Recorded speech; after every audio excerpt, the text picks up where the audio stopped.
We'll first complete this document, then watch some videos, and then discuss the project that you're supposed to prepare for this course.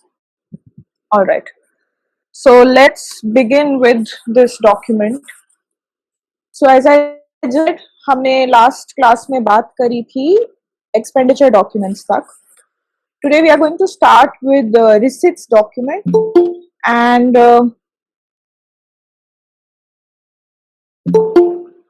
some people are still entering. Voice is too low. Is it better now? Yes, ma'am. Yes, ma'am. All right. Okay. So we are starting with receipts document. Again, there are certain things that we have already discussed under receipts document. So receipts budget is something that we've discussed. We've talked about capital and revenue receipts, and receipts budget में हम basically ये बात करते हैं. It gives you a detailed information on how the government intends to raise money through different sources, which could possibly fall under the category of revenue receipts or capital receipts. So receipts budget में आपको एक extended discussion मिलता है on where is the money coming from, where does the government get the money from. Then receipts document में दूसरा document जो आता है, that is called as the finance bill. Now what exactly is a finance bill? It is a bill which is presented to the parliament and to be voted on. To be voted on का मतलब है कि ये ना सिर्फ parliament में present किया जाता है, पार्लियामेंट में इसके ऊपर वोट भी होता है. वोट का मतलब है कि only after the approval of the parliament इस बिल को पब्लिश किया जाता है.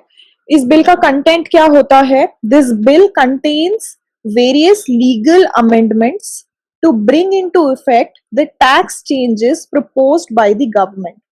So finance bill में basically किसी भी तरीके के amendments, किसी भी तरीके के changes, अगर जो current tax policy चल रही है, अगर उसमें किसी भी तरीके के changes introduce करने हैं तो इस bill के through introduce किया जाता है. ये bill parliament में present किया जाता है and then voting होती है इस bill पे. And with the approval of the parliament, जो भी amendments, जो भी new introductions अगर कुछ tax policy में introduce होने हैं तो with the approval of this. Is it still low? Is the voice still No, ma'am. No, ma'am. Your voice is fine. all right. Okay, so any kinds of tax changes which are to be brought in is done through the finance bill. तो finance bill introduce किया जाता है और किसी भी तरीके के tax changes इस bill के through होते हैं. Memorandum on the finance bill. So this is part of the finance bill, but this is a separate document. ये एक अलग document होता है. It explains the various provisions contained in the finance bill and their implications in simple language. The finance bill, obviously, since it is a bill, it is a legal document. It contains जो भी text इसमें लिखा होता है वो एक technical language में लिखा होता है. तो memorandum on the finance bill is a separate document जो various legal provisions जो finance bill में contained होते हैं वो उसको और अच्छे से explain करता है और layman person के लिए simple language में explain करता है. So these are the three documents which come under the category of receipts document. First is receipts budget, then finance bill, and then memorandum on the finance bill. Then next are the FRBM documents. FRBM, we had referred to this term when we were discussing news articles, two news articles that we discussed in one of the classes. So FRBM stands for Fiscal Revenue and Budget Management Act. It is an act for the government of India जहाँ पे fiscal deficit कितना होना चाहिए एक annual एक particular year में वो explain किया जाता है और उससे रिलेटेड जो भी प्रोविजंस हैं जो भी रिलैक्सेशंस गवर्नमेंट को मिलती हैं वो इस एक्ट में लिखी हुई हैं. तो FRBM डॉक्यूमेंट्स के अंडर तीन डॉक्यूमेंट्स आते हैं. First is the macro economic framework.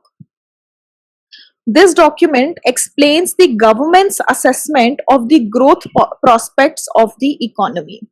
So this document explains the government's assessment. So this is not an assessment which is so there could be different perspectives to how the economy will grow, and this comes from the government's assessment. Government क्या सोचती है economy के बारे में, और economy का macro economic prospect क्या है, इकोनॉमी कितना ग्रो करेगी, ये सब इस मैक्रो इकोनॉमिक फ्रेमवर्क में एक्सप्लेन किया जाता है. Then the second document is the medium term fiscal policy. This statement sets limits on the size of the budget deficits for the next 3 years as well as targets for tax and non-tax receipts. तो इस document के under कुछ target set करे जाते हैं और 3 साल तक के टारगेट सेट किए जाते हैं, since this is a medium term fiscal policy.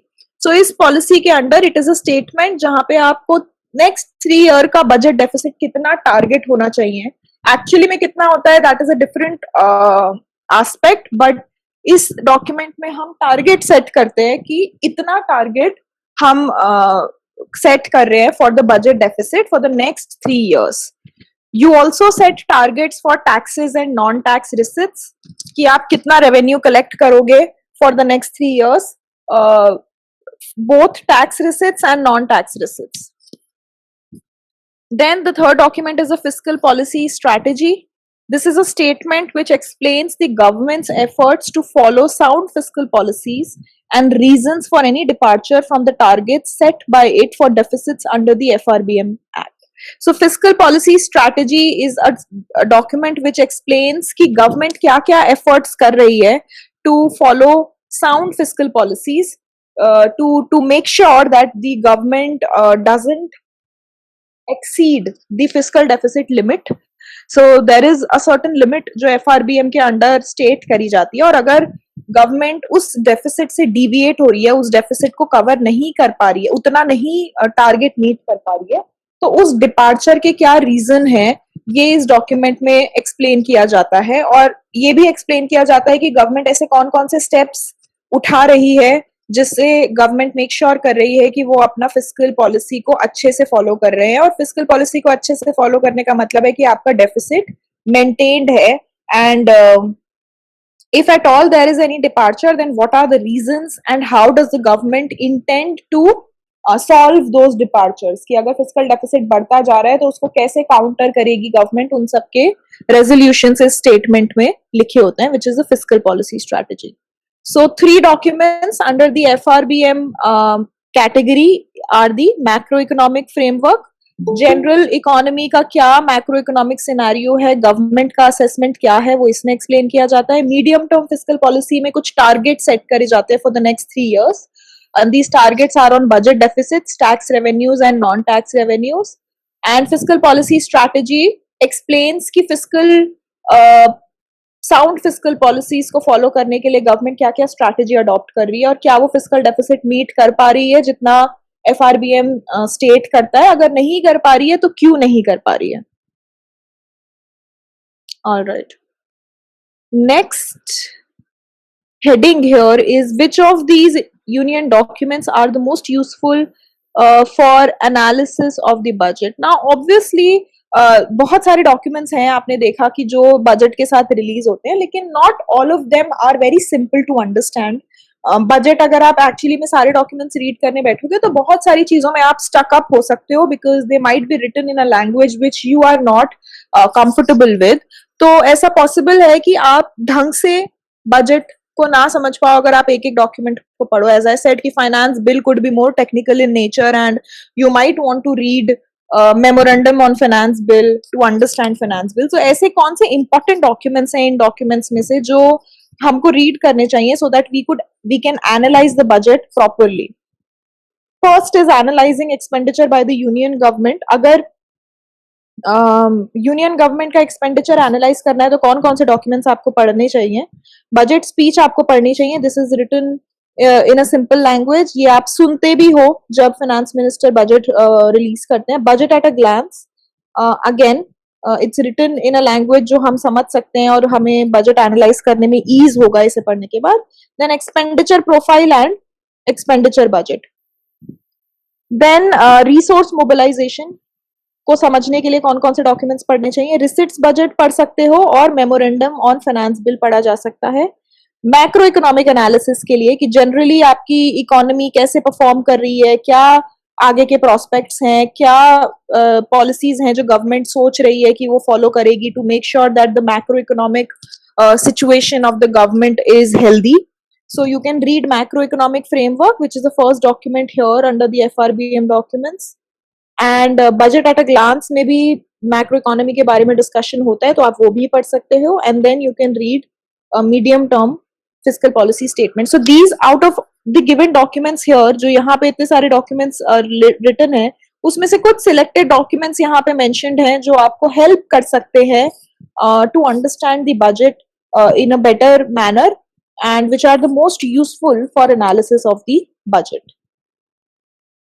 So this is all that we have to discuss regarding the documents.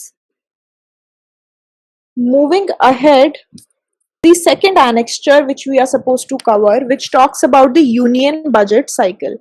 Now this is an important information, क्योंकि ये आपको ब्रीफली, ऑल्दो हम इस टॉपिक को और एक्सटेंशन में डिस्कस करेंगे when we come to this topic, but right now you will just have a brief idea of how the budget is prepared, budget कैसे बनता है, बजट की कौन कौन सी स्टेजेस होती हैं, और हर स्टेज में क्या किया जाता है, हर स्टेज कौन से टाइम पीरियड पे ऑपरेट करती है, ये सारी इंफॉर्मेशन हमें इस एनेक्स्चर में गिवन है. So there are basically 4 stages of a budget cycle. 4 broad stages है किसी भी budget को prepare करने की. Budget cycle starts with budget formulation and ends with auditing. It starts with budget formulation and ends with auditing. The entire budget cycle spreads over 4 calendar years. Financial years की बात नहीं कर रहे हैं हम यहाँ पे, calendar years की बात कर रहे हैं. So budget cycle spreads over 4 calendar year. किसी भी एक बजट को प्रिपेयर करने के लिए 4 कैलेंडर ईयर्स के ओवर ये स्पैन होता है, ये पूरा process. It starts in the month of August September of calendar year 1 and gets over by months of March April of calendar year 3.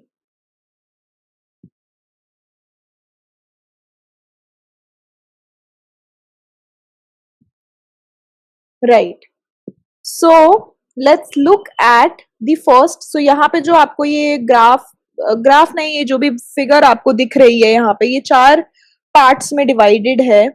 First is this part जो formulation part है, this is stage 1. Then the second stage is enactment which is this one. Then the third stage is implementation जो ये है, and then fourth stage is auditing.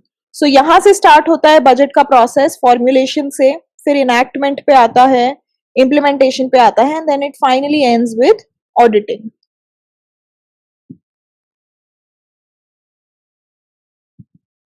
Alright, so let's first look at the first stage, which is formulation of the budget. Now ये कब start होता है? It starts in the August of a calendar year and ends on the 31st January of the next calendar year. So suppose we are talking about the budget of 2021. तो हम बात कर रहे हैं अगस्त 19 की, एंड 19 को हम बोल रहे हैं, 1920 को हम बोल रहे हैं कैलेंडर ईयर 1. ना कैलेंडर ईयर का क्या मतलब है?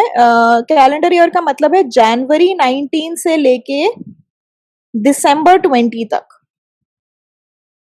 Okay, so that's why we are referring to calendar year and not financial year, क्योंकि फाइनेंशियल ईयर आपको पता होगा कि मार्च से अप्रैल से मार्च तक स्पैन करता है, जबकि कैलेंडर ईयर जो हम नॉर्मल कैलेंडर में देखते हैं वो जनवरी से दिसंबर तक का ईयर होता है. तो हम यहाँ पे कैलेंडर ईयर 1 को बोल रहे हैं for the current budget for 20 to 21. जो ये बजट रिलीज हुआ है उसके लिए 1920 is calendar year 1, and August of calendar year 1 से ये प्रोसेस स्टार्ट होता है. सो अगस्त 19 से ये प्रोसेस शुरू हो जाता है, जिसका मतलब है कि हम अभी कौन से मंथ में, हम सितंबर में हैं. तो नेक्स्ट ईयर के बजट के लिए जो प्रोसेस है, विच इज 21 to 22 का जो बजट आएगा उसके लिए जो प्रोसेस है वो अभी से शुरू हो गया है. So it starts with the August of calendar year 1 and ends on the 31st January of next calendar year. So this process will end on 31st January 2020, जो इस ईयर के बजट के लिए एंड हुआ होगा. Okay, so what are the stages? Let's look at the different steps जो इस stage में कवर करी जाती है. सबसे पहला जो है नोटिफिकेशन ऑफ बजट सर्कुलर. एक बजट सर्कुलर नोटिफाई किया जाता है जो कि होता है अगस्त सितंबर ऑफ कैलेंडर ईयर 1 में. तो ये स्टार्ट हो जाता है 20. हम जो भी टाइम की बात कर रहे हैं हम रेफर कर रहे हैं करंट बजट के लिए, तो हम इसके रिस्पेक्ट में बात कर रहे हैं which is union budget 20 to 21 जो हमारा अभी करंट बजट है. सो अगस्त 19 में ये नोटिफिकेशन हो जाता है बजट के सर्कुलर का. उसके बाद हर एडमिनिस्ट्रेटिव मिनिस्ट्री अपना बजट एस्टिमेट शेयर करती है with the budget division. Budget division एक बॉडी है जिसको बनाया जाता है और हर मिनिस्ट्री जो है गवर्नमेंट में जितनी भी एडमिनिस्ट्रेटिव मिनिस्ट्रीज है हर मिनिस्ट्री अपना बजट एस्टिमेट एक स्टेटमेंट बनाती है, एक डॉक्यूमेंट बनाती है which is called as the statement of budget estimates. उसको शेयर करती है बजट डिवीजन के साथ. और ये कौन से महीने में होता है? ये सितंबर ऑफ कैलेंडर ईयर 1 मतलब 2021 के बजट के लिए ये सितंबर 19 में ये प्रोसेस होता है. देन प्री बजट मीटिंग्स होती हैं by the secretary. Expenditure with the secretaries, financial advisors of the expenditure ministries are organized. So then when the statement of budget estimates are released by the ministry, then इसके ऊपर discussions होते हैं, इसके ऊपर meetings होती हैं which are called as pre-budget meetings. और ये meetings कौन से महीने में start होती हैं? ये start होती हैं अक्टूबर में और ये continue होती हैं first week of November तक. तो मतलब 2021 के बजट के लिए ये प्रोसेस स्टार्ट हुआ था अक्टूबर 19 में और ये कंटिन्यू हुआ होगा नवंबर 19 के फर्स्ट वीक तक. The final ceilings for the schemes are decided separately by the Ministry of Finance. ये जो सारा काम चल रहा है ये हर मिनिस्ट्री का अलग से चल रहा है. So Ministry of Railways, different ministries. So IT ministry will do it separately, Education ministry will do it separately. ये जो process है, ये सारे process जो हैं हर ministries के separately चलते हैं. At the same time, Ministry of Finance भी सारी जो schemes हैं, जो भी government schemes हैं, उसमें कितना expenditure होगा, उसका final judgment जो है वो 15th January of calendar year 2 latest by 15th January of calendar year 2 तक ये डिसाइड हो जाता है. सो मतलब 20 to 21 के बजट के लिए ये जनवरी 15th January 2020 तक डिसाइड हो जाता है कि कितनी खर्चा होगा गवर्नमेंट स्कीम्स पे. Then the finance minister. So ये जो मीटिंग्स चल रही थी ये किसके साथ चल रही थी? सेक्रेटरीज के साथ, फाइनेंशियल एडवाइजर्स के साथ. ये जो पहले जो पिछले साल जो 19 में जो मीटिंग्स चल रही थी. Then finance minister also holds pre budget meetings with various groups stakeholders to get suggestions or recommendations on the priority setting of the budget. So then from December to January, so from December 2019 to January 2020, the finance minister holds meetings with various stakeholders. तो जो भी representative groups हैं उनके stakeholders, different authorities, government and non-government, NGOs के साथ, बहुत सारे different लोगों के साथ और stakeholders के साथ discussions होते हैं जिसमें ये समझा जाता है कि कौन सा ग्रुप कितना बजट एक्सपेक्टेशन लोगों की क्या है, एनजीओज क्या ओपिनियन रखते हैं. तो हर एस्पेक्ट से हर पर्सपेक्टिव से फाइनेंस मिनिस्टर चीजों को समझने की कोशिश करता है जो दिसंबर 2019 से जनवरी 2020 तक चलता है. Then the finance minister holds meetings with officials of revenue department and prepares the receipts budget for the country.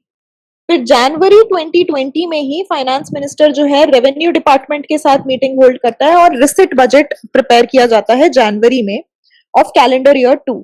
So receipts budget में क्या एस्टिमेट करा जाता है कि कितना रेवेन्यू हमको मिल सकता है from taxes, from non taxes, from all kinds of capital receipts. तो ये सारे रिसिट्स का जो बजट है ये प्रिपेयर किया जाता है by the finance minister in consultation with the revenue department in the calendar year 2. Then mid of January of the calendar year 2 में tentative budget approve किया जाता है by the council of ministers and final printing of budget document starts. So mid of January of calendar year 2 में एक tentative budget को approve किया जाता है by the council of ministers. जो भी यहाँ ministry के जो भी estimates दिए गए थे, एक जो फाइनल जो फिर फाइनेंस मिनिस्ट्री के साथ कंसल्टेशन करके जो एक ड्राफ्ट बनता है वो अप्रूव करा जाता है. Once it is approve then final printing होती है बजट डॉक्यूमेंट्स की, जो जनवरी से ही शुरू हो जाती है. सो this is the first stage जहां पे बेसिकली बजट सबसे पहले मिनिस्ट्रीज अपना एस्टिमेट देती हैं फाइनेंस मिनिस्टर्स को, फाइनेंस मिनिस्ट्री को, और बजट डिवीजन के साथ ये शेयर किया जाता है. फिर इसके ऊपर बहुत मीटिंग्स हेल्ड की जाती हैं, कुछ चीजें डिस्कस करके चेंज करी जाती हैं. Then finance minister comes into the picture and he holds meetings with different stakeholders. Then revenue department के साथ डिस्कशन करके वो revenue budget, receipt budget prepare करते हैं. और ये सारा जो प्रोसेस है ये अगस्त ऑफ कैलेंडर ईयर 1 से जनवरी ऑफ कैलेंडर ईयर 2 तक चलता है. Then the second stage is this one, which starts on 1st February of calendar year 2 and ends on 31st March of calendar year 2. This is called as the stage of enactment.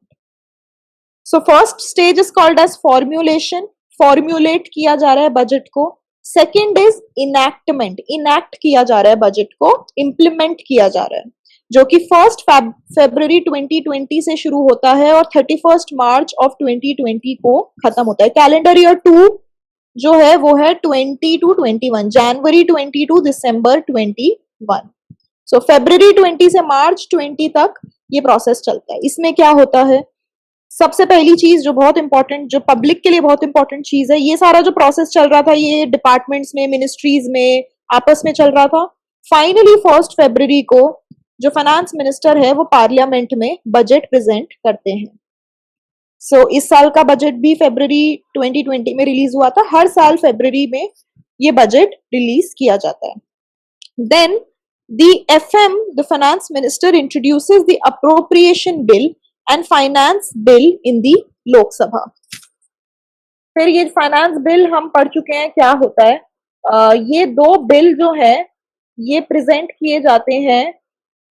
Appropriation bill is also known as spending bill, जो government funds के expenditure को authorise करता है. सो इस bill को और finance bill को present किया जाता है February March के बीच में, और ये लोकसभा में प्रेजेंट होता है. Then first week of February में बजट के ऊपर जनरल डिस्कशन होता है. अगेन लोकसभा में ये डिस्कशन होती है. तो पहले 1st February को बजट फाइनेंस मिनिस्टर प्रेजेंट करता है, फिर इसके ऊपर डिस्कशन होती है. पहले हफ्ते जो होता है February का, उस पे ये डिस्कशन करा जाता है. लोकसभा में जो मेंबर ऑफ पार्लियामेंट हैं वो लोग सब साथ में बजट के ऊपर डिस्कशन करते हैं. और साथ के साथ फाइनेंस मिनिस्टर जो है appropriation bill which is also known as the spending bill और the expenditure bill, and finance bill जो टैक्सेस से रिलेटेड होता है, जो हमने अभी पढ़ा, ये दोनों बिल्स जो है लोकसभा में February March के बीच में इंट्रोड्यूस किए जाते हैं. देन February में ही तो February में काफी सारी चीजें साइमल्टेनियसली हो रही हैं. February March में एक detailed demand for grant discuss किया जाता है लोकसभा में. तो अगेन कितने ग्रांट्स जाएंगे for different schemes, for different states, union territories को कितना जाएगा, ये सारी चीजें February में डिटेल में डिस्कस करी जाती हैं. और देन मार्च में अप्रोप्रिएशन बिल और फाइनेंस बिल को पास किया जाता है. तो बिल जो है वो प्रेजेंट किया जाता है पहले February March में, और फिर by the end of March of the second year of the second calendar year in दोनों बिल्स को पास किया जाता है. तो आप देख रहे हो कि बजट रिलीज होने के बाद भी काफी सारे स्टेप्स होते हैं. ऐसा नहीं होता कि February में बजट रिलीज हुआ और उसके बाद कुछ नहीं होता है. you're noticing that certain bills are introduced after the budget is released and then उन बिल्स को पास किया जाता है मार्च तक. ये कौन से बिल है? Appropriation bill and finance bill. Okay, The third stage then is implementation. So finally जब सारी चीजें यहाँ पे इनैक्ट हो गई हैं, यहाँ पे जब सारी चीजें डिसाइड हो गई हैं, थर्ड स्टेज में इम्प्लीमेंट किया जाता है बजट को. जो भी रेवेन्यूज, जो भी टैक्सेस, जो भी एक्सपेंडिचर होना है वो इस स्टेज में होता है, which is the stage of enactment, जो स्टार्ट होती है 1st April of calendar year 2 and this is the financial year. So ये जो कैलेंडर ईयर यहाँ पे एक्सप्लेन कर रहे हैं, this is nothing but the financial year. So जब हम बोलते हैं बजट 2021, इसका क्या मतलब होता है? इसका मतलब है कि ये बजट फाइनेंशियल ईयर 2021 के लिए बनाया गया है, जो कि रिलीज हो जाता है February 2020 में, बट इसका इम्प्लीमेंटेशन होता है फाइनेंशियल ईयर 2021 में, जिसका क्या मतलब है? April ऑफ 20 से March of 21. So calendar year 3 क्या है यहाँ पे? 21 to 22. मार्च ऑफ 21 तक इस बजट को इम्प्लीमेंट किया जाता है of various expenditure and revenue proposals. So this goes on from April of calendar year 2 to March of calendar year 3. Calendar year 3 का क्या मतलब है यहाँ पे? This is January 21 to December 22. Right? So this is a simple stage. Then the last stage in this budget cycle is the stage of auditing, which starts from the 1st April of calendar year 3. Now, what is calendar year 3 here? This is April जब budget खत्म हो गया है, जब budget का जो duration है वो खत्म हो गया है, which is April 21. ये तब स्टार्ट होती है, ये फाइनल स्टेज है ऑडिटिंग ऑफ द बजट, जो April 21 से लेके कब तक चलती रहती है? March of 22, which is calendar year 4. March of 22. ये पूरा एक साल का प्रोसेस जो है, this is called as the auditing and the final stage of the budgeting process, जो कि बजट जब खत्म हो जाता है, जब बजट का ड्यूरेशन खत्म हो गया है, बजट का कब से कब तक के लिए लागू है? April 20 से March 21 तक. सो April 21 से ये प्रोसेस शुरू होता है और March 22 तक ये चलता रहता है, जिसमें क्या होता है? Audit findings are presented approximately after 8 months. तो क्या होता है? ऑडिटिंग का क्या मतलब है कि ऑडिट करा जा रहा है कि जितना एक्सपेंडिचर और रिसिट प्रपोज किया गया था उतना हुआ है, और सारी तरीके की ऑडिटिंग करी जाती है by the office of controller and auditor general once the financial year ends. So जब बजट का जो ड्यूरेशन है वो खत्म हो जाता है, तब इस पूरे बजट में जितने भी एक्सपेंडिचर, जितना भी रेवेन्यू हुआ है, उसकी ऑडिटिंग करी जाती है. ऑडिटर प्रिपेयर करते हैं different kinds of reports. So financial and performance reports prepare करी जाती हैं इसी ड्यूरेशन में, जो मैंने यहाँ पे लिखा हुआ है, April 21 to March 22. Then these audit reports are scrutinized by the Public Account Committee of the Parliament. Then ये once इस ऑफिस से, which is Controller and Auditor General, जब इस ऑफिस से रिपोर्ट्स आ जाती हैं, तब पब्लिक अकाउंट कमिटी जो है पार्लियामेंट की, वो इन ऑडिट्स को फर्दर स्क्रूटनाइज करती है in calendar year 3 and calendar year 4. So you will notice that this, and simultaneously during this stage of auditing, जो next year है, which is 21-22 का बजट जो है, वो भी साथ साथ जो उसका प्रोसेस है वो भी शुरू हो जाता है. राइट? सो ये जो प्रोसेस है ये पूरा April 21 से 22 तक चलता रहता है. लेकिन जो नेक्स्ट ईयर का budget, sorry, in this time कौन से ईयर का बजट प्रिपेयर हो रहा होगा? 22 to 23, नॉट 21, सॉरी.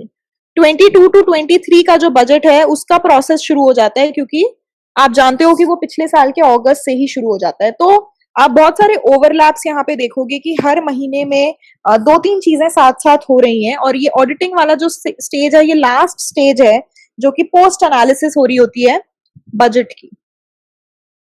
तो अभी अगर आप बात करो कि अभी सितंबर में क्या क्या चीजें हो रही होंगी, सितंबर में एक तो 1920 के बजट की ऑडिटिंग चल रही होगी, राइट? एंड ऑल्सो हम 21-22 के बजट के लिए फर्स्ट स्टेज में होंगे right now. In September 20 we are in this stage for the next years budget, which is 21-22. और हम 1920 विच इज लास्ट ईयर उसके बजट के ऑडिटिंग की स्टेज पे हैं। तो ऐसा पॉसिबल है कि आप डिफरेंट बजट्स की डिफरेंट स्टेजेस पे हो सकते हो किसी एक पर्टिकुलर मंथ में। So this is broadly the budget cycle जो किसी भी यूनियन बजट को प्रिपेयर करने के लिए कंडक्ट करी जाती है। अगेन इस पे और ज्यादा एक्सटेंडेड डिस्कशन हम तब करेंगे जब हम इस स्टेज पे होंगे अपने कोर्स के, because this is a topic in under unit 3 जहां पे हम यूनियन बजट की बात करेंगे। So we will have more discussion on these aspects then as well. But this is just to give you a broad idea of how the budget cycle operates और क्या क्या different stages होती हैं।